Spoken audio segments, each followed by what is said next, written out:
En este laboratorio número 6 realizaremos un análisis a los motores DC.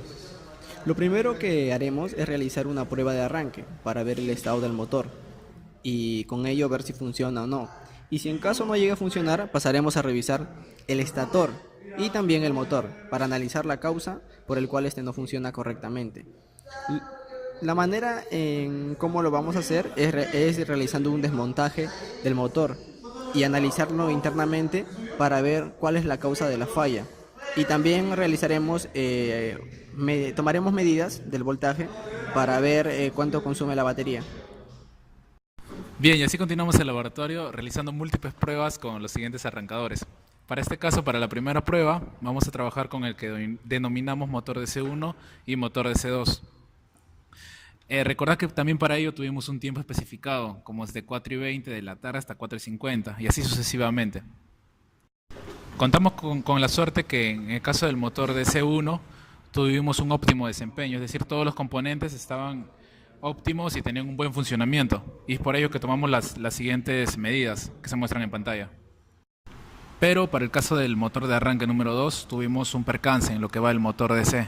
El motor presentaba un falso contacto, además de mostrar un cortocircuito entre las bobinas. Como podemos observar en pantalla, tenían dos cables sueltos, lo que hacían un falso contacto. Y es por ello que no tuvimos datos en cuanto a la prueba del motor, pero sí a la prueba de solenoide, que en este caso estaba óptimo.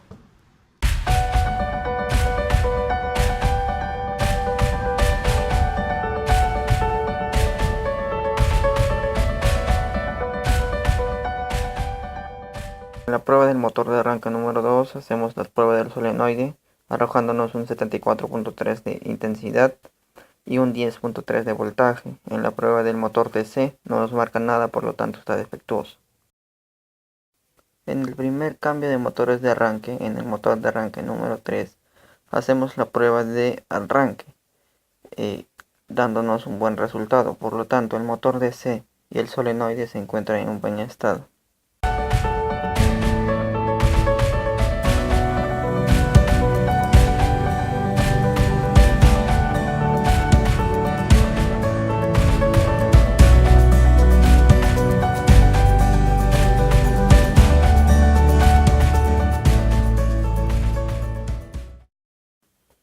Y en la prueba de arranque nos arroja una intensidad de 62.15 amperios y un voltaje de 11.15, entendiendo que está en buen funcionamiento.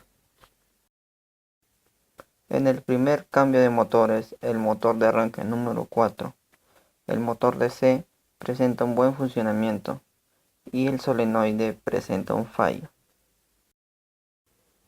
Los datos que se tomaron en el solenoide nos arrojan una intensidad de 9.5 amperios y un voltaje de 11.07, lo que indica que está fallando.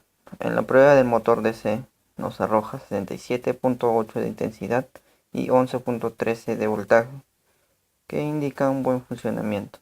Tuvimos la suerte que el motor DC estuvo en buen estado y el solenoide también se encontraba en buen estado.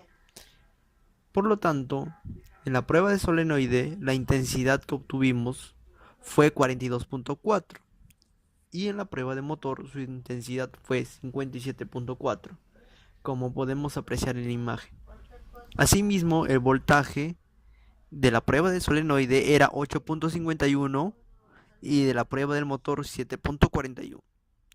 El análisis final pudimos obtener en la prueba de solenoide un óptimo desempeño y en la prueba del motor DC también un óptimo desempeño. En conclusión, como podemos apreciar en la imagen, podemos observar que todos los componentes se encuentran dentro de un motor de arranque.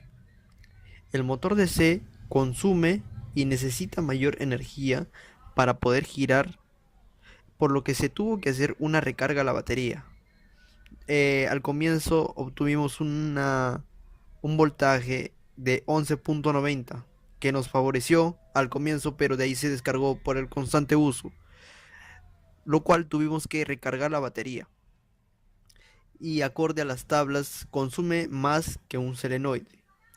Las fallas más comunes del motor de arranque que fueron encontradas fueron falso contacto, los carbones gastados y también los cables sueltos.